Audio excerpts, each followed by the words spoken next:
Hey guys, welcome to my video. I'm Tony, and in this video I'm going to show you how to clean the engine bay in your car or your truck. And there's a product here that I've been using for over 20 years. We were using it in my dad's body shop years ago, and it's called Super Clean. You can get it anywhere. You can usually get it like at Walmart or a store like that. Your local auto parts store might have it as well. But before I get started, remember, if you like the video, give it a thumbs up, and don't forget to subscribe to the channel. You don't want to miss anything. So this is a pretty easy thing to do. You're going to want to make sure that your motor is cold and that you have like a degreaser such as Super Clean. Works really well, and all you need really is a garden hose. You don't really need a pressure washer because you don't want a whole lot of pressure going through your motor. But this, I've been using this forever. It works awesome, and it'll get all of this gunk off.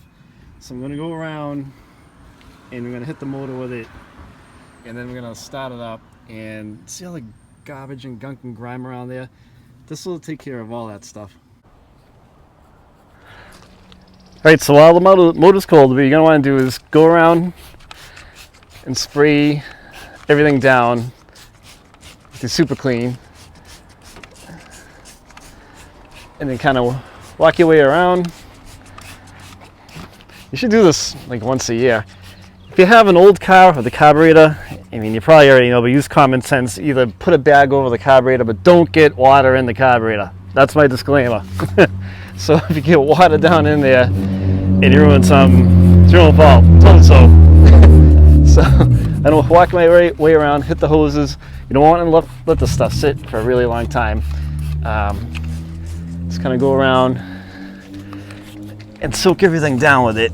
And you know, when you have to make a repair, it's nice to have like a cleaner motor and to not have to work with so much crud. I'm constantly fixing this truck. So we have a lot of Jeep videos. I'm a Jeep guy. So we do quite a bit with this stuff. All right. This is almost pretty good. So then what you're going to want to do is you're going to want to go inside and start the vehicle and then hose it down with the vehicle running. So as you're washing it down, the motor will get some heat up into it, and you'll be able to let the engine dry out after a little bit. It's going to start the truck up.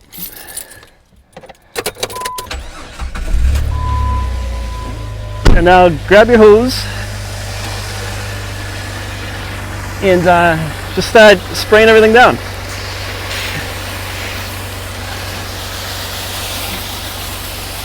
So get everything off the battery. Be careful around the electronics.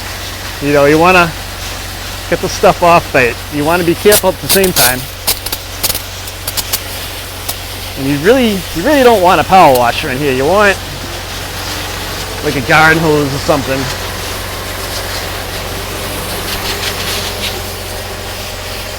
And get all the suds and soap off. This is already looking really, really good. Way better than it did when I started.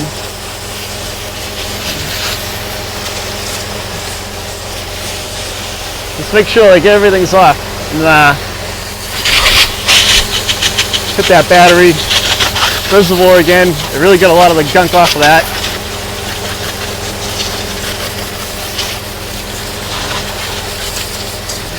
Just be careful like the electrical stuff. Use common sense.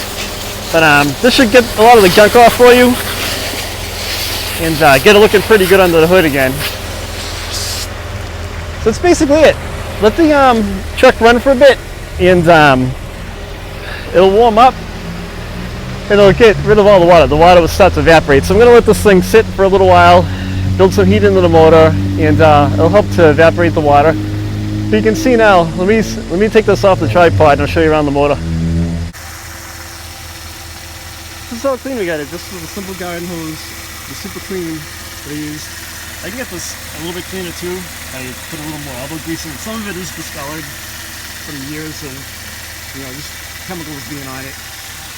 But all the crud that goes off the radiator reservoir and off of the battery, and the hoses are nice and clean now. And the dipstick's nice and clean now. There was a good amount of crud in here and gunk. So hope you liked the video, and hope this helps you out as well. If you have any questions or comments, leave a comment, and we'll reply back to you. Don't forget to subscribe.